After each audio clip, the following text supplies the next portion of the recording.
April 1858. A British column moves through the forests of Bhojpur in Bihar, hunting an old man. He is 80 years old.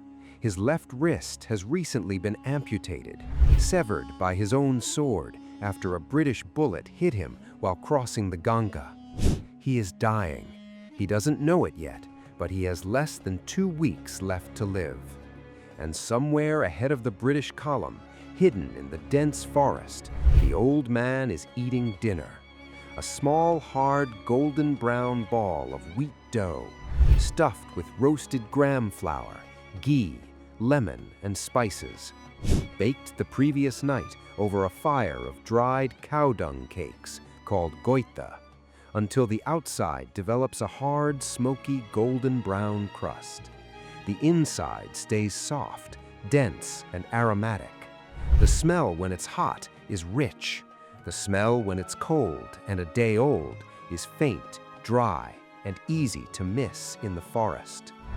This is the story of Litti Chokha, the peasant food of Bihar that became the survival ration of India's first war of independence. Before going further, I want to be transparent about something. Litti Chokha's deep history is told mostly through oral tradition, food blogs, and Wikipedia, rather than primary archaeological evidence. The claim that it was eaten by the armies of the Magadha Empire and Chandragupta Maurya sits in folk tradition rather than excavated proof. The same applies to the specific claim that Rani Lakshmi Bai and Tacha Tope carried Litti during their campaigns. The general food culture of eastern India in 1857 and Kunwar Singh's documented mastery of guerrilla warfare in Bihar make the story plausible and probably accurate in outline. The exact details remain part of oral history. Bihar in 1857 was on fire. The Indian Rebellion, sometimes called the Sepoy Mutiny, and sometimes the First War of Independence, had broken out across northern India in May of that year. By late July, the Danapur sepoys of the cantonment in Bihar had mutinied. They marched to the small town of Jagdishpur and asked the local zamindar, Veer Kunwar Singh, to lead them. Singh was 80 years old. He was, by his own account, sorry only that the rebellion had not come sooner while he was still young. He took command anyway. According to multiple historical sources, including British officer George Bruce Mallison's memoirs and the Indian Culture Archive of the Government of India, Kunwar Singh became one of the 3 Indian leaders of the rebellion, alongside Tacha Tope and the Malvi of Faizabad, who showed real strategic ability. The British found him almost impossible to catch. For nearly a year, from July 1857 to April 1858, Kunwar Singh led a guerrilla campaign across Bihar and eastern Uttar Pradesh. He attacked the British at Ara. He vanished into the forests of Shahabad. He coordinated with Lucknow rebels in December 1857. He occupied Azamgarh in March 1858. He won his final victory at Jagdishpur on April 23, 1858, defeating a British force under Captain Legrand. He died 3 days later, on April 26th, of infection from his earlier wounds. The British officer Mallison described Kunwar Singh as one of the few rebel leaders who genuinely understood strategy. Guerrilla warfare in 1857 Bihar meant living off the land. It meant moving fast through forests, hills, and river valleys. It meant carrying everything you needed for days at a time, without baggage trains, without cooks, without supply depots, and, crucially, without the cooking smoke that would give your position away to a British patrol. The food a rebel carried had to meet several brutal requirements at the same time. Light enough to carry on horseback, dense enough in calories to fuel hard riding and fighting, stable in the punishing heat and humidity of Bihar in summer, edible cold without reheating, eaten with one hand, and, in the worst of weather, it had to keep for at least a day or two without going bad. Litti meets every one of those requirements.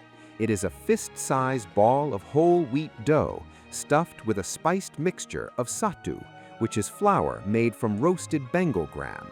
The Sattu is mixed with mustard oil, ghee, lemon juice, carom seeds called ajwain, black nigella seeds called kalonji, garlic, ginger, green chilies, salt, and chopped coriander.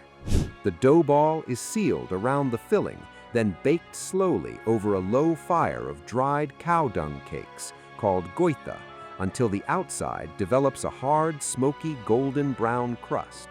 The inside stays soft, dense, and aromatic.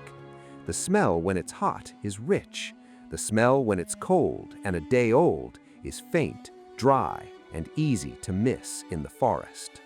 The nutritional load is extraordinary for a single hand-sized food. Whole wheat provides slow-burning, complex carbohydrates. Sattu, made from roasted chana, brings about 22 grams of plant protein per 100 grams. Ghee delivers dense calories. The spices and lemon juice support digestion and add minerals. Chokha, the side dish, is just as functional. It's a smoky mash of roasted brinjal, tomato, and potato mixed with raw mustard oil, salt, green chilies, and chopped onion. The roasted vegetables provide vitamins A and C, the mustard oil adds healthy fats, and the raw onion and chili bring antioxidants and antimicrobial compounds. A single meal of 2 littis and a portion of chokha delivers complete protein, complex carbs, healthy fats, and most essential micronutrients. There's another quiet detail that mattered. Litti doesn't go bad fast. In Bihar's hot, humid summer, most cooked food spoils within hours.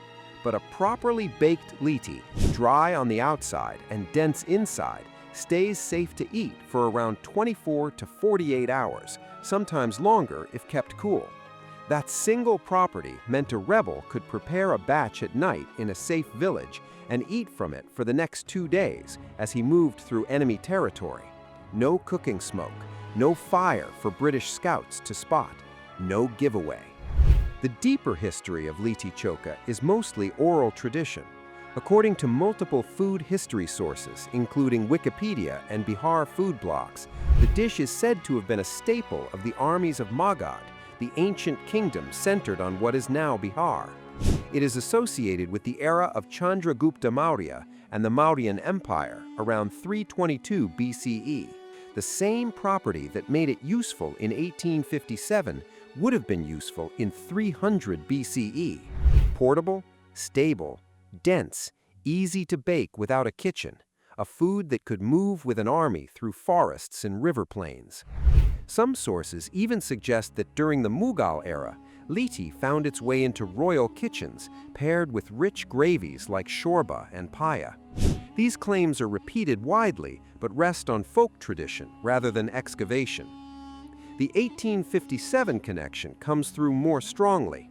Multiple food history sources document the tradition that Rani Lakshmi Bai of Jhansi's troops carried litti during their famous march from Jhansi to Gwalior in 1858, and that Tatya Tope's nomadic campaign across central India was sustained by similar, simple, portable baked grain foods.